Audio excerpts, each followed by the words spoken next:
자, 2025년 운종고등학교 기출문제 분석입니다. 자, 먼저 이제 난이도에 대해서 말씀을 드리자면, 난이도는 이제 중상 이상에 해당하는 그런 이제 시험 문제라고 할 수 있겠습니다.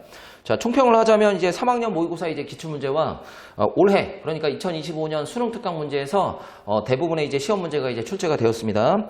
자, 그런데 이제 문제를 살펴보니 작년과 이제 다르게 그 시험 문제의 비중이 이 2025년 그 수능 특강 문제가 대부분의 어떤 시험 문제를 차지하였고 문제의 이제 출제 비율이 훨씬 높았다라고 할 수 있겠습니다. 자, 그러니까 우리가 이제 기말고사를 준비할 때는 2025년 이제 수능 특강 문제를 잘 이렇게 풀어보고 이제 준비를 해야 될 것 같습니다. 자, 그리고 이제 수특 3점 문제 비율도 이제 시험 문제 출제하는 게 이제 비율이 높아가지고 반복적으로 이제 많이 풀어봤어야 우리가 실수도 하지 않고 그리고 이제 시간 내에 풀 수 있다라고 생각이 되어집니다. 자, 1등급 컷을 예상을 하자면 이제 90점 정도 될 거라고 예상이 되어집니다.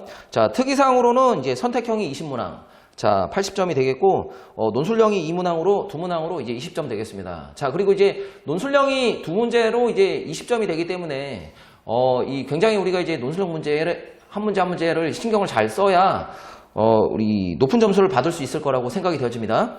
자, 그리고 이제 학교 물리 선생님이 이제 바뀌어가지고, 이번 시험 같은 경우는 어디에서 어떻게 출제될지를 이제 예상을 할 수가 없던 그런 시험이었습니다.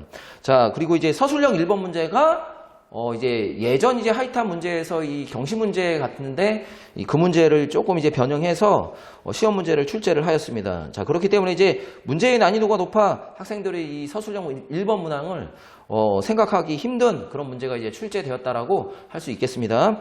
자, 대부분 학생들이 그 서술형 문제에서 이제 오랜 시간이 걸려가지고 시간 내로 이제 조금 이제 풀기가 어려웠던 시험이라고 할 수 있겠습니다. 자, 문항 분석을 해보면 이 11번 문항 같은 경우가 23년 이제 수능 문제에서 출제되었는데 등가 속도에서 이 평균 속도의 의미랑 이 시간에 따른 그 속도 변화가 일정하다라는 사실만 알면 뭐 충분히 해결할 수 있는 그런 문항이었고, 자, 12번 같은 경우는 우리가 이제 뭐 25년 수특에서 이제 지금 이제 있었던 그런 문제이긴 하지만 이 문제의 유형이 우리가 이제 그 수특에서 자주 볼 수 있는 유형의 그런 문제는 아니었습니다. 그러니까 수능 완성에서 가끔 이제 등장하던 문제인데 25년 수특에 이게 나와가지고 시험 문제로 이제 출제가 되었습니다. 그러니까 이제 물체를 이제 위아래가 있으면 대부분 학생들이 위아래로 놓여 있는 물체는 위아래 방향으로만, 그러니까 위아래 방향으로만 상호작용을 해가지고 힘을 받는다라고 생각을 하는데, 자, 이 문제 같은 경우는 왼쪽과 오른쪽으로 상호작용을 해가지고 어떤 물체가 이제 좌우로 힘을 받는다라는 거를 알아야 정확하게 이제 힘을 표시할 수 있고 운동방 정식을 쓴 다음에 해결할 수 있는 그런 문항이었습니다.